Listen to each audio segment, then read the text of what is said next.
Maoist party polit bureau డాక్యుమెంట్లో సాయుధ పోరాట విరమణ, ఆయుధాలు వదిలేయడం అనే అంశం లేదు అనే లేదు. చాలా స్పష్టంగా నేను ఆ చివరి పేరా చదివి వినిపిస్తాను.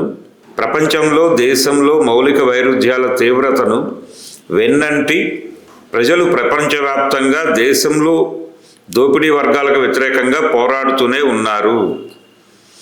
ఈ విప్లవానుకూల పరిస్థితి తాత్కాలిక వెనుకంజను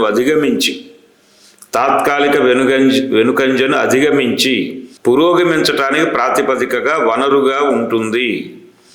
గత దశాబ్ద కాలంగా గడ్డు స్థితిని, తాత్కాలిక వెనుకంజను అధిగమించటానికి చేసిన వర్గ పోరాట, గెరిల్లా యుద్ధ కృషిలో వివిధ స్థాయిల్లోని ఒక సెక్షన్ స్వీయాత్మక శక్తులు రాటుదేలాయి.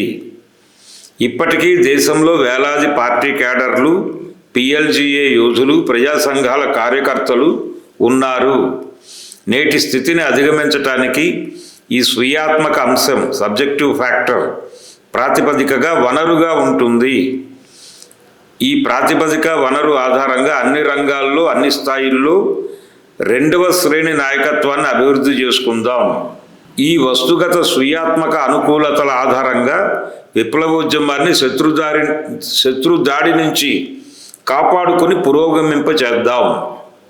ఇది స్పిరిట్.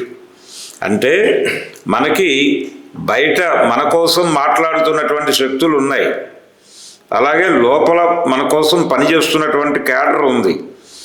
వీళ్ళందరినీ మనం కలుపుకుని వెళ్ళాలి.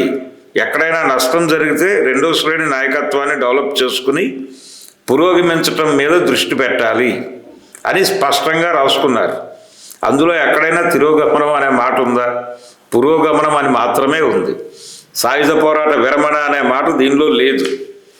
లేని దాన్ని ఉన్నది అని భ్రమింపజేసి ఇంటిగ్రిటీని దెబ్బకొట్టడం, వ్యక్తుల క్యారెక్టర్స్ని అసాసిన్ చేయటం ఒక ప్రోగ్రామ్గా పెట్టుకుని, విస్పరింగ్ క్యాంపెయిన్ అంటారు దీన్ని. విస్పరింగ్ క్యాంపెయిన్ అంటే గుసగుసల ప్రచారం. అలాగుట్ట కథ, ఇలాగుట్ట కథ అనేటువంటి ప్రచారాలు చేసి జనాల్లో దీని గురించినటువంటి 100 అనుమానాలు క్రియేట్ చేయటం, అది చేస్తున్నారు. మీరు చంపదలుచుకున్న సందర్భం, మీరు టార్గెట్ చేశారు, చంపాలనుకోవడం కోసం ఈ ప్రచారం చేస్తున్నారు. ఈ ప్రచారం కోసం వీళ్ళందరినీ వాడుతున్నారు.